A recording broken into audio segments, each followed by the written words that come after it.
उत्तर प्रदेश की राजधानी लखनऊ के चर्चित पबजी हत्याकांड में हर रोज नया खुलासा हो रहा है। बताया जा रहा है कि महिला की हत्या पर किसी तीसरे सदस्य की पल पल की नजर थी। इस हत्याकांड में पर्दे के पीछे एक नहीं बल्कि दो किरदार है। यह कोई बाहरी नहीं, परिवार के ही सबसे अहम सदस्य है। एक सदस्य दूर बैठकर बेटे को कमांड देता रहा, जबकि दूसरा साजिश करता बेटे का हौसला बढ़ाता रहा। इन्हीं दोनों सदस्यों ने 16 साल के बेटे के दिल में मां के खिलाफ नफरत भरकर उसके हाथ से कत्ल करवाया। इसका खुलासा खुद परिवार के एक सदस्य ने किया है। परिवार के रिश्तेदार के मुताबिक साधना के परिवार में होने वाली छोटे झगड़ों को सामान्य तौर पर देखा जा रहा था। हालांकि यह नहीं पता था कि यही उसकी हत्या की वजह बन जाएगा।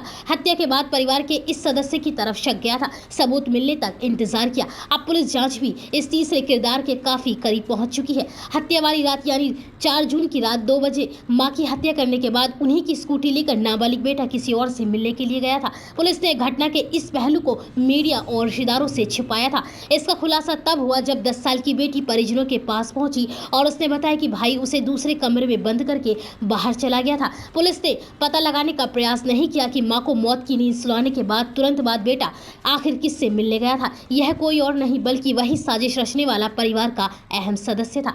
रिश्ते में पड़ी दरार को हमेशा के लिए खत्म करने के मकसद से बेहद शातिराना अंदाज में बेटे को मोहरा बनाया गया। रिश्तेदार का यह भी कहना है कि बेटे का पिता नवीन की तरफ ज्यादा झुकाव था। हालांकि मां से इतनी भी नफरत नहीं थी कि उनकी वह हत्या कर देता। उनका कहना है कि उसके दिल में मां के लिए नफरत परिवार के ही किसी भीतरी सदस्य ने भरी थी। बेटा परिवार के इस सदस्य के काफी करीब था। वो उसकी हर मानसिकता को समझता था। वो परिवार के प्रति संजीदा और निजी जिंदगी में होनहार था।